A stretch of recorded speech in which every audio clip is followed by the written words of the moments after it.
She called the cops on her new neighbor, but had no idea she just reported the deputy director of the FBI. You ever notice how some people think they own the sidewalk? Not literally, but in their mind, they're the gatekeepers. They see everything, remember everyone, and if you're not part of their mental registry, suddenly you're suspicious. That's Clarice Whitman. She's 52, lives on Poplar Drive in Plano, Texas. And if you ask her, she'll tell you she's the unofficial mayor of the neighborhood. That Saturday afternoon, the sun was heavy, the air thick, and her front porch was her throne. With a pair of binoculars on the little wicker table beside her iced lemonade, yes, binoculars, and a floral sun hat shading her pale forehead, she had nothing better to do but watch. She always watched. That's when she saw her. A black woman, mid-40s, lean build, dark green swimsuit, sunglasses on, lying by the pool at the corner house that had just sold 3 weeks ago. A paperback book rested on her stomach. Her hair was pulled back into a tight puff. She looked comfortable, too comfortable. Clarice sat up in her chair. She hadn't seen a moving truck, no welcome party, no introductions, no attempt to greet the neighbors. And now this woman had the audacity to sunbathe, like she owned the place. Clarice grabbed her phone and squinted at the figure again. Something felt off. She tapped the non-emergency line in her contacts, hesitated for a half second, then shook her head and pressed call. Collin County Police Dispatch, what's your emergency? Clarice's voice turned syrupy, the kind reserved for customer service calls and concerned citizen complaints. Hi, yes, I'm calling from Poplar Drive. I think someone might be trespassing. There's a woman at the old Henderson place, backyard near the pool. I don't think she lives there. Can you describe her? She's black, mid-40s, I guess, wearing a swimsuit, just laying there like it's her house. I don't recognize her at all. The dispatcher was silent for a second. Any signs of forced entry? No, but you never know. She could have jumped the fence, or maybe someone left the back gate unlocked. Clarice lowered her phone and stared again. The woman took a sip of her drink and flipped a page in her book, calm as a breeze. She wasn't hiding, wasn't sneaking around. That made Clarice even more suspicious. She just looks out of place, Clarice added. The dispatcher asked for her name. Clarice gave it without hesitation. 2 officers were dispatched. ETA, 8 minutes. Clarice set her phone down and folded her arms. She stared hard at the woman, waiting for something, anything, to validate the feeling in her gut. But nothing happened. The woman just laid there, enjoying her afternoon like she belonged. But Clarice had already decided. She didn't. But Clarice wasn't the only one watching that day, and she was about to find out the hard way that not everyone lets assumptions slide without consequence. Clarice had lived on Poplar Drive for 19 years, long enough to see families come and go, lawns grow patchy and then lush again, kids sprout into teenagers and drive away in dented used cars. In her mind, she was the keeper of standards. If trash bins weren't rolled in by dusk, if grass reached over 2 inches, if Halloween decorations stayed up past November 5th, Clarice noticed, and she remembered. The corner house used to belong to the Hendersons. Sweet couple, retired, traded Texas for Arizona when arthritis made winters here feel like punishment. Clarice had baked them a bundt cake when they moved in. She never got the pan back, but she remembered the for sale sign coming down. The blinds stayed shut for a week or two, then slowly, signs of life. A car in the driveway. Porch light left on. Once or twice, Clarice caught sight of a woman, maybe that same woman, walking in or out, always alone, always quickly. No introductions, no block-wide email, just movement in the shadows. That rubbed Clarice the wrong way. Around here, neighbors said hello. You made yourself known. There was a rhythm, a way things were done. Clarice wasn't alone in her feelings either. At least once a week, she spoke to Carol Ferguson down the block. Carol had thoughts too. She keeps to herself, Carol whispered one afternoon on the phone, and you know what that usually means. Clarice did know, or at least she thought she did. So when she made that call, it wasn't just about the woman at the pool. It was about what that woman represented, a change in tempo, a disruption to the unspoken rules. Still, something buzzed in the back of her mind. What if she was wrong? She brushed it off and stood from her porch chair, stepping behind the tall hedges at the edge of her yard. From there, she could get a better view of the Hendersons' backyard, now the mystery woman's backyard. The sun reflected off the water, the faint sound of jazz hummed through outdoor speakers, and the woman's head gently nodded to the beat. Clarice squinted. That patio furniture looked expensive. That grill was stainless steel, top of the line, and the landscaping, impeccable. There were no weeds, no overgrown bushes, no sign that the property had been neglected for even a day. She's either a professional cleaner, Clarice muttered under her breath, or... The sentence never finished. 8 minutes after her call, a black and white squad car cruised slowly down Poplar Drive. Another followed. Clarice straightened her blouse and stepped forward like she had just happened to be outside watering her flowers. The first officer, tall, tan-skinned, square jaw, stepped out and looked around. "Are you the caller, ma'am?" Clarice smiled, trying to sound casual. "Yes. That's her, right there, in the backyard." The officer peered through the slats in the wooden fence. His partner moved to the side gate, which was unlocked. They slipped inside, careful but not exactly quiet. Clarice stayed behind, her heart suddenly beating faster. Maybe she'd finally proven her point. But on the other side of that fence, someone was already standing up, and she wasn't the one who was about to be caught off guard. Danielle Monroe heard the gate creak before she saw them. 2 shadows stretched across the concrete beside the pool, growing longer with each step. She lifted her sunglasses slightly, just enough to make eye contact. Her hand rested on the arm of her lounger, fingers curled around the cold glass of iced tea. Calm, steady, she didn't flinch. "Ma'am," one of the officers called out, "we're responding to a report of trespassing. Can we speak with you for a moment?" Danielle slowly sat up. Her book slipped off her lap and onto the chair beside her. She took a breath, placed her drink on the patio table, and stood. Her movements were deliberate, measured, like someone who had rehearsed this exact scene before. "I live here," she said, voice firm but polite. "This is my house." The taller officer, badge reading R. Ortega, shifted his weight. "We got a call from a neighbor who wasn't sure. Do you have ID, ma'am?" Danielle tilted her head just slightly. "Sure, I do." She walked over to the small patio cabinet, opened it, and pulled out a leather tote. No rush, no panic. As she unzipped the inside pocket, she looked directly at Officer Ortega. "Out of curiosity," she asked, "do you usually ask people sunbathing by their pool to show ID, or only when someone looks like me?" The other officer, Officer Perry, young, maybe 30, pale and clearly uncomfortable, glanced at his partner. "It's just standard protocol, ma'am. Nothing personal," he offered. Danielle gave a tight smile. It's always nothing personal until it is. She pulled out a wallet, opened it, flipped it directly to her badge. It gleamed in the sun. Federal Bureau of Investigation.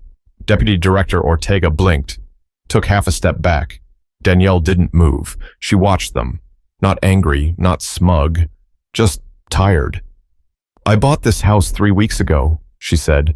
"Moved in last Friday. I've been too busy to meet the neighbors because I've been in Washington preparing testimony for a Senate Intelligence Committee. But today, I decided to take the afternoon off. Thought I'd enjoy my own backyard. You'll understand if I didn't expect company." Perry cleared his throat. "We didn't know, ma'am. Sorry, someone called it in." Danielle turned and walked back to her lounger. She sat down and reached for her book again. "Let me guess. White woman, short brown hair, binoculars on the porch?" Ortega didn't answer, but his eyes gave it away. Danielle nodded to herself. "Figures." There was a pause. Neither officer knew what to say. The silence stretched until Danielle spoke again. "Tell her she can stop watching me now, and maybe go clean her own backyard before worrying about mine." Officer Ortega muttered another apology, nodded, and the two turned to leave. The gate clicked shut behind them. Back on the porch, Clarice stood with arms crossed, trying to read the officers' faces. They didn't stop to talk, didn't say a word, just walked back to their cruisers and drove off. Clarice's stomach dropped. That woman wasn't a trespasser. She was the owner. And not just that, someone important. But this wasn't just a moment of embarrassment for Clarice. It was the start of a storm she couldn't control, and the neighborhood was about to feel it too. Clarice stood frozen on her porch, still holding her glass of lemonade like it could anchor her to the moment. Her face felt hot, not from the sun, but from something else. Shame, maybe, or fear, she wasn't sure which. The officers didn't even glance her way as they pulled off. No explanation, no handshake, Just a tight turn of the wheel and a quick roll down Poplar Drive like they were eager to escape the awkwardness that had just happened. Clarice looked back toward the yard. The woman, Danielle, was still there, sitting comfortably now, book in hand again. It was as if nothing had happened, as if Clarice hadn't tried to throw her afternoon into chaos with one phone call. Clarice stepped inside her house and shut the door. The air conditioning felt too cold against her skin. She walked to the kitchen and set the glass down on the counter, then stood there for a long moment, not moving. Deputy Director of the FBI. That sentence rolled around in her head like a stone in a dryer. She walked to the living room, picked up her tablet, and did a quick search. Danielle R. Monroe, FBI. The articles loaded instantly. Images of Danielle standing next to senators, giving press statements, attending high-security briefings. Appointed just 3 months ago. A career federal agent. Ivy League educated. Commended for undercover work. Lived briefly in D.C., Baltimore, Phoenix. Clarice stared at the screen, her face slowly draining of color. She wasn't just wrong. She was loud and wrong. And the whole thing, it was avoidable. Her phone buzzed. A message from Carol. Heard the cops were on your street. Everything okay? Clarice didn't answer. She opened Facebook and started scrolling. It was only a matter of time before someone posted about it. Someone always did. And sure enough, there it was. A blurry photo snapped through a fence, 2 cops in a backyard, a woman in a swimsuit holding what looked like a badge. The caption read, "When the new neighbor turns out to be a boss." The comments were worse. "Y'all really called the cops on the FBI? LOL. This is why folks mind their business." Poplar Drive about to end up on the news. Clarice put the tablet down. Everything felt off now. Her heartbeat was slower but heavier, like her chest had been stuffed with cotton. Her house, once her sanctuary, suddenly felt smaller. The doorbell rang. Clarice flinched. Her feet stayed planted for a few seconds longer than necessary before she forced herself to walk to the door. She looked through the peephole. Danielle Monroe stood on the other side. No sunglasses now, just her face, calm, composed, unreadable. Clarice opened the door halfway. Danielle didn't wait. "Good afternoon," she said. "I figured we should talk face to face." Clarice opened her mouth, but no words came out. Danielle continued. "You called the cops on me. I know you did. I get it. You saw someone you didn't recognize, made an assumption, and thought you were doing something responsible." Clarice swallowed hard. I didn't know that I lived here," Danielle said, one eyebrow raised. "Or that someone like me could live here." Clarice's face flushed again. She tried to find the right words, but they wouldn't come. Danielle held her gaze. "I didn't come over here to yell at you," she said. "I've had enough of that in my life. I just wanted you to see me, really see me. Because next time, it might not be someone with a badge and a title. It might be a teenager, or a delivery guy, or someone just trying to breathe for 5 minutes without being treated like they're breaking into their own life." Clarice looked down. "I'm sorry," she whispered. Danielle didn't say, "It's okay." She didn't offer forgiveness. She just nodded once. "I'll be back at work next week. Until then, I'd like to enjoy my home, without binoculars on me." She turned and walked away. But this wasn't over. Not by a long shot. Because when someone shakes the rules of a place like Poplar Drive, people either learn from it or double down. And Clarice was about to find out which way the wind was blowing. Sunday morning hit different. Clarice woke up with a headache, the kind that comes from thinking too much and sleeping too little. She dragged herself into the kitchen, brewed coffee, and avoided the living room window like it was toxic. She didn't want to look across the street. She didn't want to see Danielle's backyard. She didn't want to see her own reflection in the glass. By 9 a.m., her phone had already buzzed 4 times. A group chat with Carol and 2 other neighbors was pinging nonstop. Carol, "So it's true? She's FBI?" Janice, "I saw her at the corner market once, real quiet, kept her head down." Eleanor, "Why'd you call the cops though? Clarice?" Clarice didn't respond. What was she supposed to say? That she panicked? That she thought she was doing her duty? That she mistook peace and quiet for something criminal? Outside, a few neighbors walked by. Usually they'd wave, smile. Today, they barely looked at her house. Later that afternoon, she walked to her mailbox. The sun was blazing, but her skin felt colder than ever. As she reached for the envelope bundle, she heard a voice from across the street. "Afternoon." It was Mr. Singh, 3 doors down. Owned the blue pickup with the faded bumper sticker. Retired math teacher, usually friendly. Clarice turned, ready to return the greeting, but something in his tone stopped her. He didn't smile. He didn't wave. "Lot of people talking," he said flatly.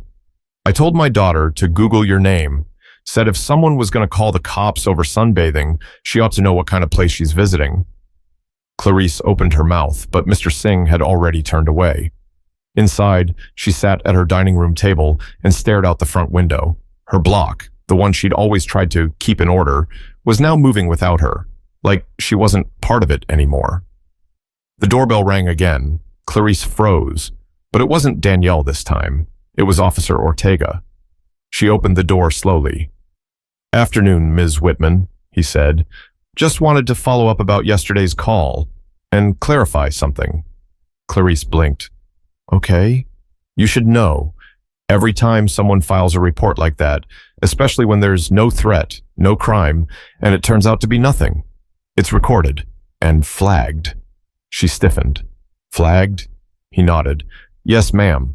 Because if it becomes a pattern, the person making those calls might be investigated for harassment or discrimination, depending on context." Clarice didn't speak. He continued. "We take our time seriously, and the communities too." She nodded once, embarrassed, humiliated. Ortega gave her a look, not cruel, not harsh, just steady. "I'm not here to scold, but I think it's time you think real hard about what made you call, and who you thought you were protecting this neighborhood from." Then he tipped his head and walked off. Clarice shut the door quietly behind him. She sat back down, heart pounding, face hot. The line between watching out and watching over had blurred. She'd convinced herself she was the guardian of Poplar Drive. But now people were guarding themselves from her. But sometimes the most painful part isn't public shame. It's facing the truth in private. And Clarice was about to sit with hers, whether she liked it or not. Clarice didn't leave the house for the rest of the day. She didn't pull weeds like she usually did. Didn't fold her chair out on the porch. The binoculars were still there, collecting dust. By Monday morning, the whole street seemed quieter. Not in the comforting way she was used to, but in that people watching you now kind of quiet. The kind where doors closed a little faster when she walked by, where conversations paused when she approached. That evening, just before dusk, Danielle stood at her mailbox. Same calm posture, same silent confidence.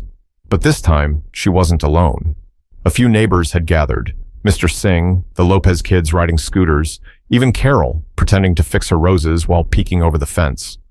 Danielle waved politely, exchanged small talk with Mr. Singh, and laughed at something his daughter said.